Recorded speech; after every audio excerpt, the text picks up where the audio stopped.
Hello and welcome to today's Donuts with Di on identifying the parent in early intervention. My name is Nathan DeDino and I work at the Department of Developmental Disabilities in the Early Intervention Program. As a result of today's training, you will understand the definition of parent in early intervention, identify 3 scenarios that affect the determination of the parent, and be able to implement the steps needed to obtain parent consent. The federal regulations describe who can be considered a parent in early intervention.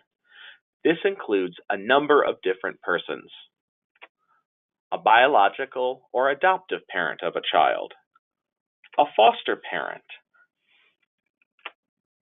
a guardian who is generally authorized to act as the child's parent or authorized to make early intervention, educational, health, or developmental decisions for the child, an individual acting in the place of a biological or parent who may be a relative or someone else with whom the child lives, and finally, a surrogate parent.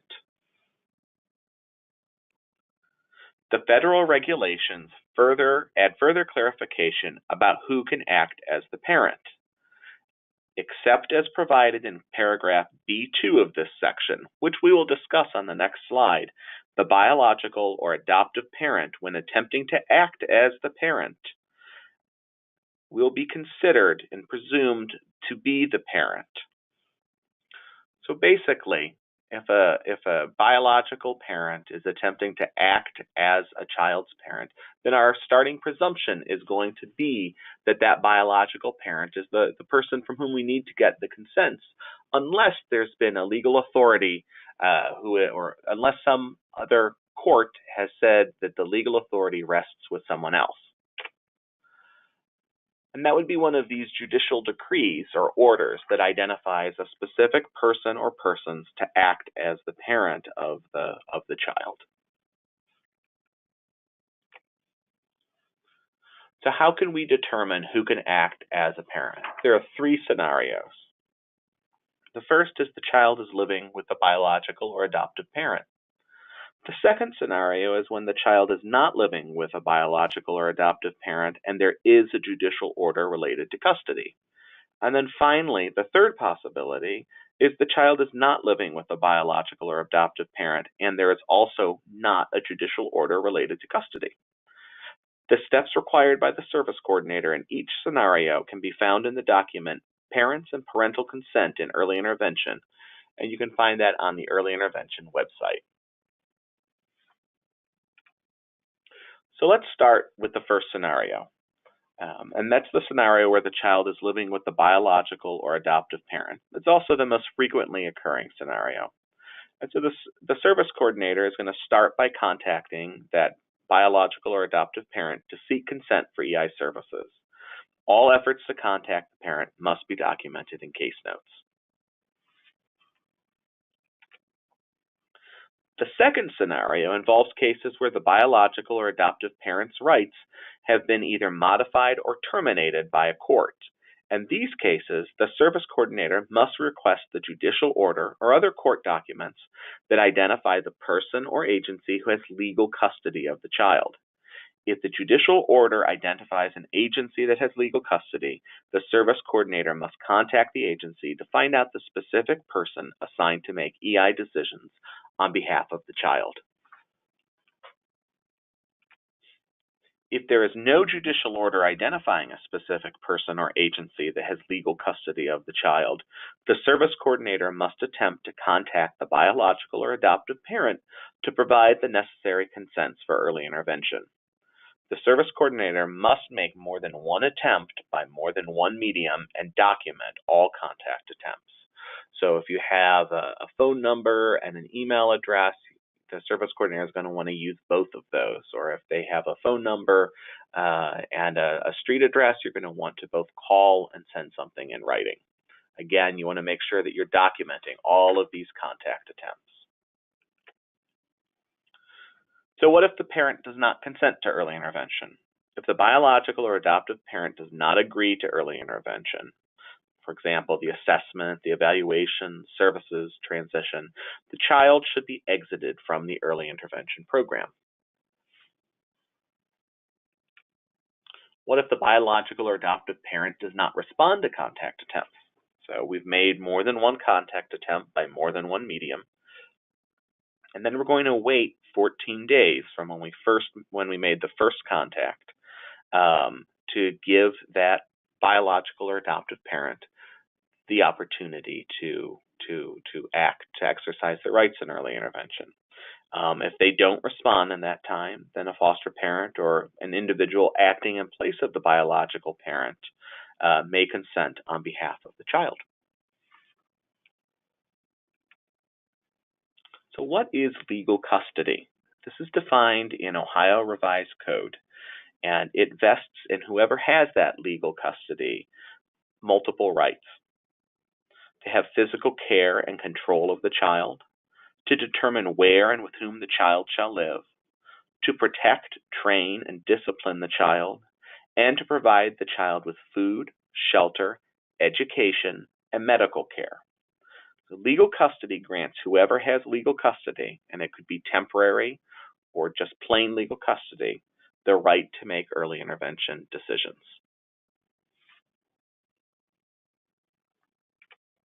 So again, whoever has legal custody, and it doesn't matter if it's temporary legal custody, that person has the right to make EI decisions.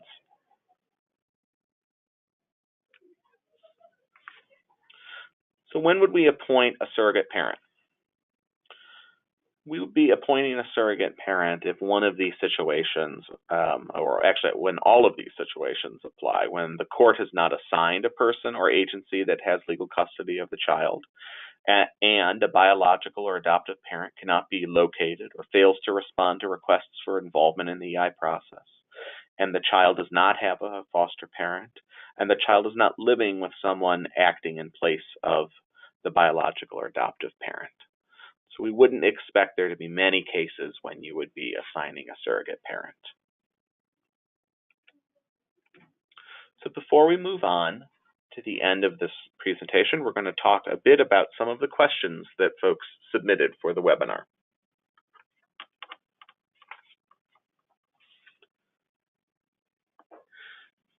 So one of the questions we received is, can foster parents sign as the parent in Part C since they cannot do so in Part B? And yes, foster parents can sign as the parent in Part C in Ohio. There's a separate legal provision in Part B in Ohio that prohibits foster parents from signing consents, but that provision is not present in Part C. Another question we received is, do parents still retain educational rights when their child is removed? And the answer is it depends. If a judicial order awards legal custody without limitation to a particular person, the biological parent would not generally retain educational rights.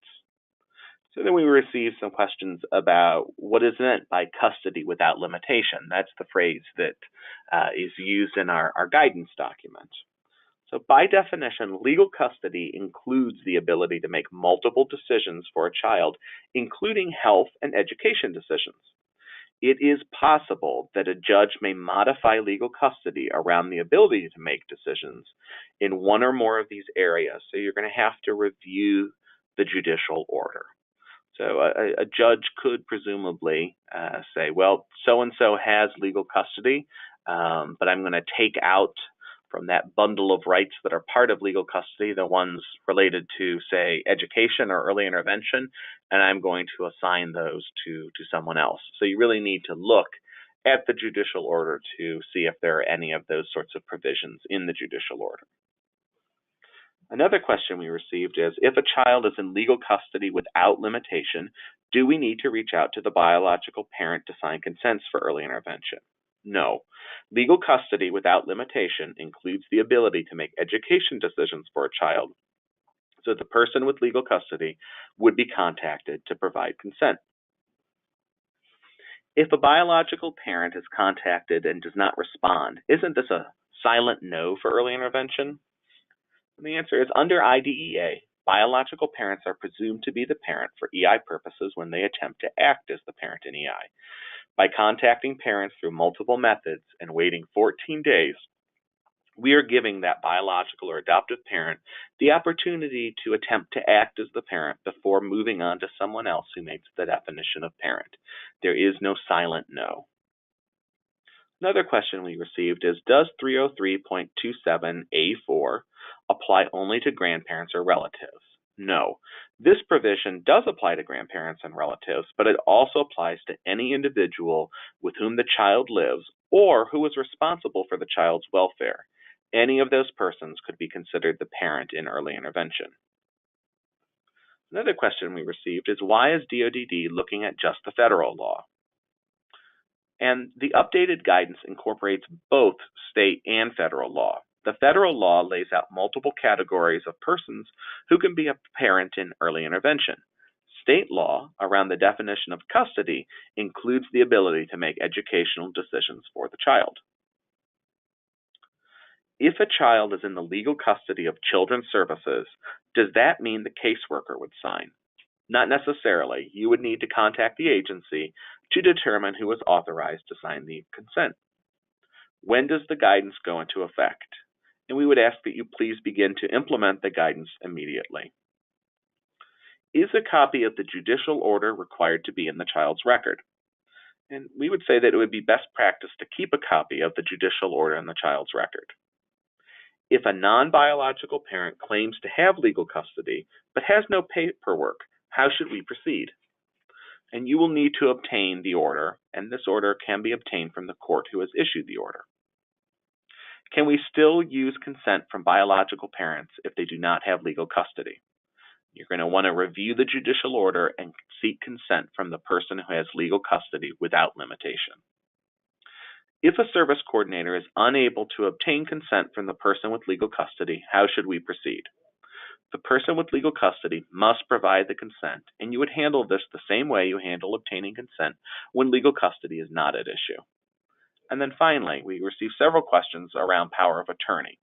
So if someone has a power of attorney, is this the same as a judicial order awarding legal custody?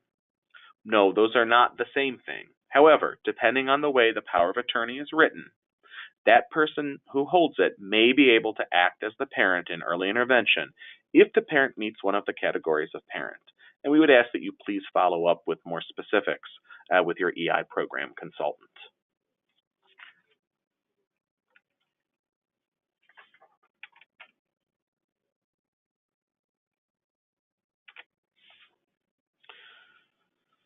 To access the guidance documents that we've referenced in today's webinar, refer to the EI website.